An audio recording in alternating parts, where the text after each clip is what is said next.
आई जगदंबेचे जर तुम्ही भक्त असाल तर आई जगदंबेच्या शाकंभरी रूपाबद्दल तुम्हाला माहिती असायलाच हवं. 3 जानेवारीला आहे शाकंभरी पौर्णिमा. एकदा महाभयंकर दुष्काळ पडला होता. अनेक वर्ष पाऊसच पडला नाही. तेव्हा प्रजेचे रक्षण करण्यासाठी श्री शाकंभरी देवीने तिच्या अंगातून धान्य निर्माण केलं आणि प्रजेला वाचवलं, अशी कथा पुराणांमध्ये येते. पौष पौर्णिमा या तिथीलाच शाकंभरी पौर्णिमा साजरी केली जाते, जी यंदा आलेली आहे 3 जानेवारीला. शाकंभरी पौर्णिमेच्या दिवशी देवीला 60 प्रकारच्या भाज्यांचा, 60 प्रकारच्या कोशिंबिरींचा नैवेद्य मोठ्या प्रेमपूर्वक दाखवला जातो, श्रद्धापूर्वक दाखवला जातो. हा एक कुळाचार म्हणून देखील अनेक घरांमध्ये पाळला जातो. शाकंभरी देवी हे माता पार्वतीचंच एक रूप आहे आणि म्हणूनच श्री क्षेत्र माहूर इथे रेणुका देवीची थाटात रथयात्रा सुद्धा या दिवशी काढली जाते. शाकंभरी देवीलाच अन्नपूर्णा देवी म्हटलं जातं, कारण प्रजेला अन्न पुरवण्याचं काम तिने केलं होतं. आता तुम्ही तुमच्या घरामध्ये शाकंभरी देवीची पूजा कशा प्रकारे करू शकता? जरी तुमच्याकडे शाकंभरी देवीच्या संदर्भातला काही कुळधर्म नसेल तरी सुद्धा तुम्ही तुमच्या घरात असणारी जी छोटी अन्नपूर्णा आहे, त्या अन्नपूर्णा मातेची पूजा मात्र नक्कीच करू शकता.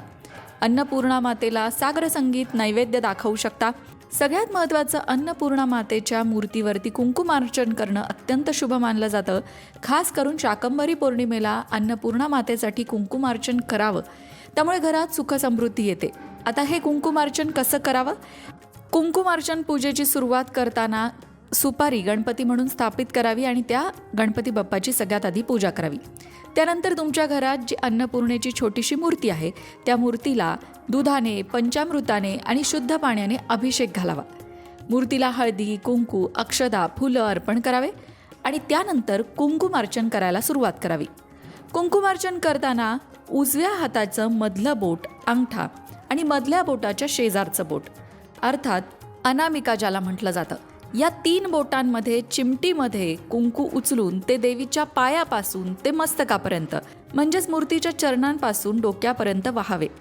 आणि प्रत्येक वेळी हे कुंकू वाहताना देवीचा एखादा मंत्र म्हणावा, जो तुम्हाला येत असेल तो. किंवा तुम्हाला श्रीसूक्त म्हणता येत असेल, किंवा माता महालक्ष्मीचं स्तोत्र म्हणता येत असेल, किंवा दुर्गा स्तोत्र म्हणता येत असेल. सगळ्यात महत्त्वाचं म्हणजे अन्नपूर्णा स्तोत्र. या स्तोत्रांपैकी कुठलंही एक स्तोत्र येत असेल किंवा कुठलाही देवीचा एक साधा मंत्र जरी येत असेल तरी त्या मंत्राचा जप प्रत्येक चिमटीतनं कुंकू वाहताना करावा.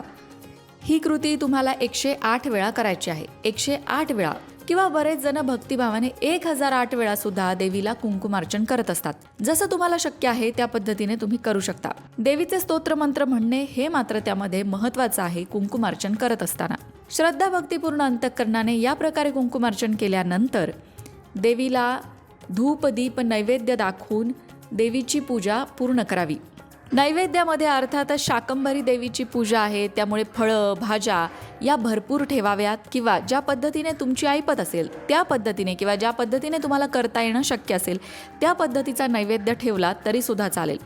कुंकुमार्चन पूजा पूर्ण झाल्यानंतर या पूजेचं विसर्जन कसं करायचं आहे, तर अक्षदा हातामध्ये घ्यायच्या आहेत आणि पूजा विसर्जित करतो आहोत अशा प्रकारचा संकल्प मनात करून त्या अक्षदा मूर्तीवरती अर्पण करायच्या आणि पूजा विसर्जित करायची.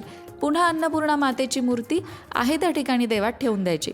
या पद्धतीने कुंकुमार्चन पूजा केल्यानंतर शाकंभरी पौर्णिमेला अन्नदानाचं फार महत्त्व आहे.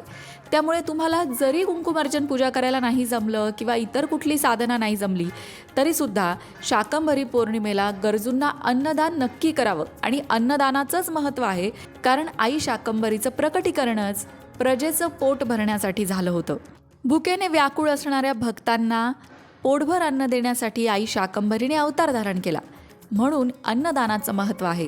तुमच्या हातून सुद्धा जर एखाद्या भुकेल्या जीवाला या दिवशी अन्नदान घडलं तर निश्चितच तुमच्या आयुष्यातील सर्व समस्या आई जगदंबा दूर करेल. आता शाकंभरी देवीची अनेक मंदिरं भारतात आहेत बरं का. त्यामध्ये राजस्थानचं शाकंभरी शक्तिपीठ प्रसिद्ध आहे.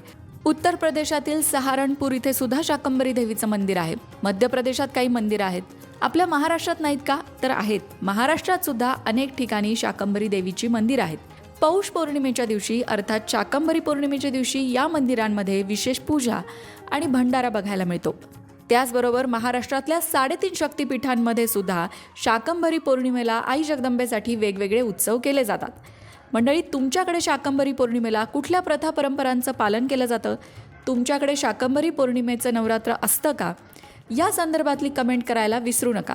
त्याचबरोबर कमेंट बॉक्समध्ये आई शाकंभरीचा उदो उदो लिहायला सुद्धा विसरू नका.